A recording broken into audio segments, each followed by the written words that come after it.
नमस्कार, आप सभी का स्वागत है जम्मू लिंक्स न्यूज़ में और मैं हूं विशाल शर्मा। डेंगू के मामले लगातार बढ़ते जा रहे हैं और हर दिन जो है वो नए पेशेंट्स अस्पतालों में पहुंच रहे हैं। क्या स्थिति है इस समय डेंगू की और बचाव कैसे हो? ये बहुत सारे सवाल हैं। जानने के लिए मेरे साथ है डॉक्टर हरबंस सिंह जो कि सीएमओ है।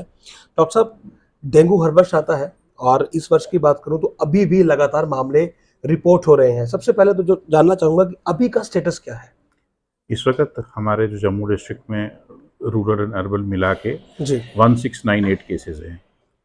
तो जो पिछले साल के मुकाबले में अगर हम लें तो उसके 1/3 हैं इस बार। जी। नो डाउट हम लोगों को डेली पढ़ने को मिलता है, आज इतने केसेस आ गए, आज इतने केसेस आ गए। हर आदमी जो है वो पैनिक हो जाता है कि इसमें ये क्यों आ रहे हैं इतने। मैं आपको ये बताता चलूं कि डेंगू जो है वो सीजनल प्रॉब्लम है। हर साल ये पेशेंट्स आते हैं, डेंगू हो गया, चिकनगुनिया हो गया, ये पेशेंट्स आते हैं। कंजक्टिवाइटिस भी जैसे पहले था अभी सबसाइड हो गया, खत्म हो जी। गया। अप टू अक्टूबर एंडिंग हम एक्सपेक्ट करते हैं कि ये केसेस आएंगे। तो इसमें हमारी अर्बन लोकल टीम्स जो हैं वो इक्वली पार्टिसिपेट कर रही हैं इसके एलिमिनेशन में। और जो हमारा म्यूनसिपैलिटी है उनके साथ हमारा क्लोज जो ताउन हमारा चल रहा है उनके साथ। तो उसके चलते जो केसेस में जो पिछले बार के मुकाबले में इस बार 1/3 ही आए हैं, लेकिन डेफिनेटली केसेस थे। और अनफॉर्चुनेटली 3 जो जम्मू डिस्ट्रिक्ट में एक डेथ हुई है और बाकी डेथ्स जो जो जो थी वो बाहर दूसरे डिस्ट्रिक्ट्स में थी। नो डाउट अनडाउटेडली जो किसी का जाना जो है कोई वो सुखद चीज़ नहीं है, अनफॉर्चुनेट है तो। अनफॉर्चुनेट चीज़ है। लेकिन उसमें भी हम जो है हमें कोशिश कर रहे हैं कि इस स्टेज में लोग रिपोर्ट ना करें हॉस्पिटल में कि जब उनका सिस्टम जो है वो हुँ। कोलैप्स कर चुका हो। सर, ये कहा जा रहा है कि 1 महीना जो है वो ज़्यादा गंभीर होने वाला है। क्या उस महीने में केसेज़ बढ़ने वाले हैं या फिर किसी और वजह से? क्योंकि अगर आप मीडिया रिपोर्ट्स देखें तो उसमें भी यही चीज़ जो है वो सामने आई कि अगला महीना जो है वो क्रूशियल है। जैसे मैंने पहले आपसे बताया कि अक्टूबर एंडिंग मिड नवंबर तक we expect them to rise. हुँ। एक उसकी वजह इसमें ये रहती है कि जो जो पैडी सीजन हमारा जो आहिस्ता-आहिस्ता कल्मिनेशन पे लास्ट में लोग पानी जो लगाते हैं, जी। उसकी जगह अगर फ्रेश वाटर कहीं इकट्ठा होगा वेरी फ्री में, तो वहाँ पे ये प्रॉब्लम रहती है। एक दूसरा घरों में भी इस साल आपने देखा होगा कि बरसात का एक्सटेंडेड मानसून सीज़न रहा है। हुँ। उसकी वजह से भी फ्रेश वाटर जहाँ भी एक्यूमुलेशन होगी डेंगू को इनवाइट करती है। इसके लिए हर साल की तरह इस बारी भी हमने मई के महीने से ये शुरू कर दिया था कि हर रविवार 1 घंटा जो है उनको लगा के कूलर्स का अपना पानी अब जो है उसको क्लीन करें। आपका जो गमलों में पानी है उसको ना जमा होने दें। जहाँ टायर्स हैं पुराने या हमारा प्लास्टिक वेस्ट होता है हुँ, हुँ। बाल्टी वगैरह, तो उसमें पानी इकट्ठा ना होने दें। उसमें हम कोशिश करते रहे। उसके बाद गम्बूजिया फ़िश थी जो हमने पॉन्ड्स में डाली थी, जी। जो उसके लार्वा को नहीं बढ़ने देती है। इसके अलावा फॉगिंग और जहाँ डेंगू के केसेस निकलते हैं एज़ पर द प्रोटोकॉल उसके 30 घरों के आसपास में वहाँ स्प्रे और उनके टेस्ट किए जाते हैं। जी। सर, अगर अभी की बात करें क्योंकि अभी 1 महीना है जिसमें कि केसेज़ आ सकते हैं, तो क्या-क्या प्रिकॉशंस आप ले रहे हैं? क्योंकि अगला 1 महीना आप जानते हैं कि इसमें केसेज़ बढ़ेंगे और क्या प्रिकॉशंस हैं जो एक आम व्यक्ति को अभी लेने की ज़रूरत है? इसमें हमारा रोल तब आता है जब आपको ये प्रॉब्लम हो गई है। ये प्रॉब्लम ना हो, इसमें जो हमारे हाउस होल्ड हैं उनका जो है रोल मेजर रोल है। Major role. अपने घरों में आप पानी इकट्ठा ना होने दें, आस पड़ोस में आप पानी इकट्ठा ना होने दें, ठीक है। और जैसे मैंने बताया हफ्ते में एक बार जहाँ स्टेगनेंट वाटर आपके घर में है उसकी सफाई करें, उसको ड्रेन आउट करें।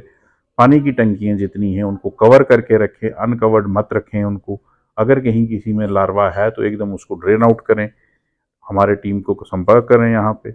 इसके अलावा बच्चों को स्कूल जो भेजना है, क्योंकि ये मच्छर ज़्यादातर दिन में ही काटता है, जी। तो उनको फुल स्लीव शर्ट्स जो है वो या हाफ पैंट्स ना पहना के फुल पैंट्स पहना के भेजा जाए ताकि उनसे बचाव रहे। जहाँ एंटी रिपेलेंट क्रीम्स हैं वो इस्तेमाल हुँ। करें। तो उसमें जो है हम ये ज़्यादा ज़ोर देंगे। और इसके अलावा अगर किसी को प्रॉब्लम होती है, सेल्फ मेडिकेशन ना करें ये एक इमीडिएटली। बहुत बड़ा इश्यू है, जी हाँ, सेल्फ सेल्फ मेडिकेशन। मेडिकेशन जो है जी। ये सबसे ज़्यादा प्रॉब्लम क्रिएट करता है, क्योंकि हमारे पास जिस वक़्त मरीज़ आता है वो उस हालत में होता है जब प्लेटलेट काउंट 25-20,000 पहुँच गया है। जी। फिर हमारे लिए भी दिक्कत होती है, पेशेंट को भी दिक्कत होती है। और इसके अलावा जो मेन चीज़ इसमें जो है कि आप डेंगू से आपने रिकवर कर लिया है, जी लेकिन 1 वीक के लिए जी। आप जो है एक्सर्शन ना करें। वीकनेस रहेगी वीकनेस आपको। रहेगी, आपका सिस्टम जब तक वापस पहले वाले लेवल पे आता, हम्म। बराए मेहरबानी 1 वीक आप एक्सर्शन वाला काम मत करिए, रेस्ट कीजिए, ज़िंदगी रहेगी तो चलता रहेगा। तो इसके अलावा बस मैं इतना ही कहूँगा कि हमारा प्रिवेंशन जो है वो इसमें ज़्यादा हमें ज़ोर देना है। डॉक्टर साहब, अगर नॉर्मल किसी को फीवर होता है तो कैसे ये डिस्टिंग्विश किया जाए कि कितना समय लिया जाए कि एक नॉर्मल फीवर जो है वो डेंगू है या फिर नहीं है? क्योंकि बहुत से लोगों को क्या होता है, फीवर होता है, उन्हें लगता है कि डेंगू है, लेकिन वो हॉस्पिटल में पहुंचते हैं तो लगता है, उन्हें ये मालूम चलता है कि डेंगू नहीं है। तो क्या कोई ऐसा क्राइटेरिया है कि ये चीज घर में ही मालूम चले, अगर मुझे फीवर है तो नॉर्मल फीवर है या फिर डेंगू है? इसमें डेंगू के फीवर में आपको एडिशन रैशेस भी हो सकते हैं, आपको जी। नीले जिसको निशान बोलते हैं हम वो भी पड़ जाते हैं अगर प्लेटलेट्स कम होंगे। और आपने फर्स्ट 24 आवर्स जो मेडिकेशन ली है, अगर आपने नेक्स्ट जो फर्स्ट काम आपने करना है अपने डॉक्टर को कंसल्ट करना है। एक उसके बाद वो टेस्ट करवाए जाते हैं NS1, हम्म। ठीक है? तो उसमें हमें पता लग जाता है कि क्या प्रॉब्लम है, डेंगू अगर डेंगू है या कोई वायरल फीवर हो रहा है। सर, मिनिमम जो उसकी ट्रीटमेंट है, कितनी उसकी ड्यूरेशन रहती है, रिकवरी पीरियड क्या है, आप और डेथ रेट जो है, डेथ के चांसेस इसमें कितने हैं?